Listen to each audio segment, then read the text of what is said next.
sa pagitan ng batas at karagatan, ang Art of War ng Pilipinas laban sa higanteng China. Kung titignan sa mapa, tila maliit ang Pilipinas kumpara sa dambuhalang China. Ngunit sa mata ng batas, sa daloy ng kasaysayan at sa pundasyon ng katotohanan, hindi tayo mahina. Sa gitna ng asul na tubig ng West Philippine Sea, hindi lamang mga barko ang nagtatagpo. Dito ay nagbabanggaan ang dalawang magkaibang pananaw sa mundo. Ang mundo ng batas at soberenya laban sa mundo ng takot at pang-aangkin. Hindi dumarating ang China na may dalang mga kanyon lamang. Bitbit nila ang mga mapa, propaganda, pananakot at mga tinatawag na gray zone tactics. Isang mabagal at gumagapang na pananakop na nagkukunwaring routine patrol. Dito nagiging makabuluhan ang kaisipan ni Sun Tzu, ang may akda ng The Art of War. Bagamat isinulat para sa labanan, libu-libong taon na ang nakalipas, ang kanyang mga aral ay mas angkop ngayon sa diplomasya at geopolitika. Ayon kay Sun Tzu, all warfare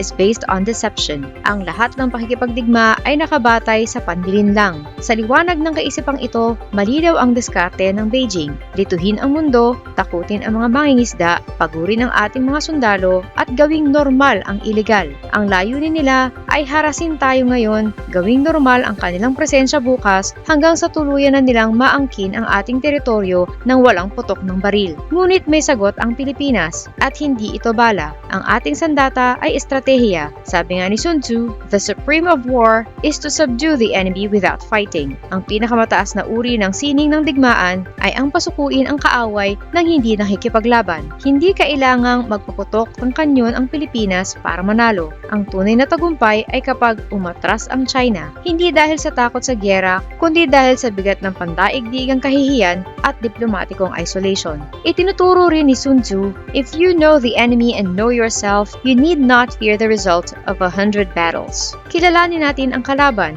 Iniiwasan ng China ang bukas na digmaan dahil alam nila ang matinding kapalit nito sa kanilang ekonomiya. Kaya gray zone tactics ang gamit nila. Water cannons, lasers, pagbangga sa mga barko at mga pekeng mangingisda. Ngunit kilalanin din natin ang ating sarili. Maaaring maliit ang ating militar, ngunit mas matibay ang ating legal na pundasyon. Maaari tayong gipitin sa ekonomiya, ngunit tayo ang may moral na katwiran. Maaaring tayo ang nasa gitna ng dagat, ngunit hindi tayo nag-iisa sa buong mundo. Ang 2016 Hague Ruling ay hindi lamang pirasong papel. Ito ay isang kalasag. Hindi ito haka-haka, ito ay desisyon ng batas na kinikilala ng halos lahat ng bansa. Sa bawat pagkakataon na nilalabag ito ng China, lalo silang nagmumukhang mapang-api sa harap ng pandaigdigang komunidad. Paalala ni Sun Tzu, he will win who knows when to fight and when not to fight. Mananalo ang nakakaalam kung kailan lalaban at kung kailan hindi. Hindi kailangan makipagbarilan ang Pilipinas, ngunit hindi tayo dapat umatras.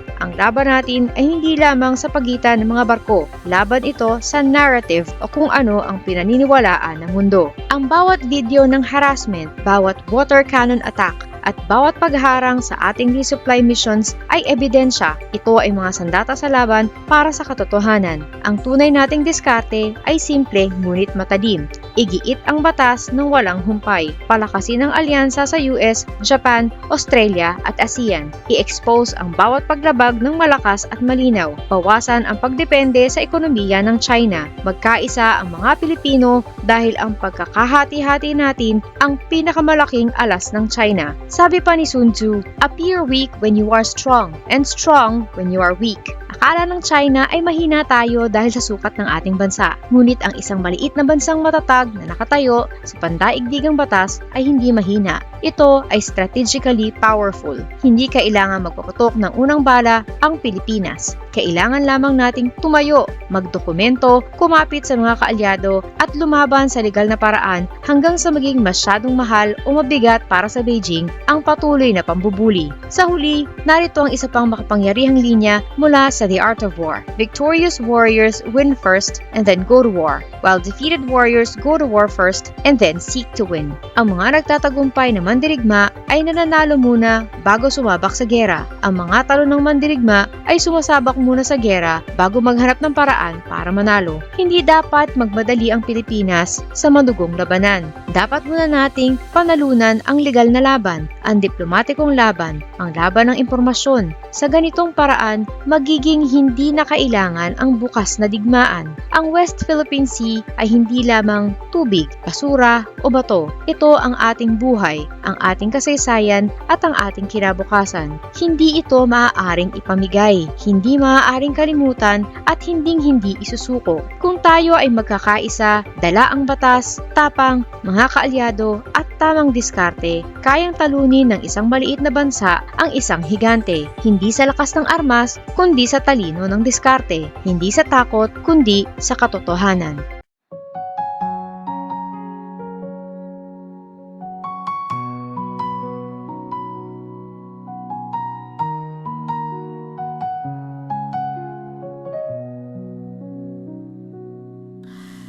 Ilan oras sa trabaho, kapiraso ang sweldo. Habang sila nag-aantay ng porsyento, kami ang nakukuba, hirap at